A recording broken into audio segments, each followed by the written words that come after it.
abbiamo Jacopo Mariotti e niente, altra sconfitta, però il primo tempo, commentavamo insieme a Franco Polverini, eravamo in telecronaca, il primo tempo da essere sopra di 3 ci siamo trovati sotto di 1, quindi dobbiamo essere più cinici davanti alla porta, cosa invece hanno fatto loro. Sì, diciamo che durante tutto il campionato, a parte una o due partite che di mente diciamo, siamo andati giù durante la partita, abbiamo dimostrato di essere una grande difesa, nonché prima del Castiglione eravamo anche la terza o seconda difesa del campionato. Purtroppo sappiamo i nostri limiti in attacco, abbiamo solo un attaccante, Gabriele, che è anche un ragazzo giovane, alle prime volte diciamo, in A2 sta facendo un ottimo lavoro.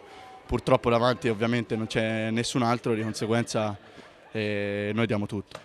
Infatti abbiamo visto la differenza dalla parte là invece con Piozzini, proprio un attaccante puro, si diceva sempre con Franco che arriva prima sulle palle, sa dove arriva la pallina, 3 occasioni lui con l'assist, quello arriva prima degli altri, le palle vanno in porta. La cinicità del Matera gli ha permesso di andare in vantaggio e vincere la partita. Sì, esatto, non abbiamo fatto il 2-2, hanno sfruttato subito un'occasione su uno sbaglio nostro perché siamo andati 3 in area sulla foga di andare sul 3-2 e ovviamente loro sono passati in vantaggio. Per quanto riguarda Piozzini è un grande attaccante, esperienza in A1, dà sempre del filo da torcere, però diciamo che anche oggi abbiamo fatto il nostro. Complimenti lo stesso per il risultato, comunque complimenti per la prestazione, diciamo sia anche il risultato negativo e in bocca al lupo per il proseguo. Grazie mille, arrivederci.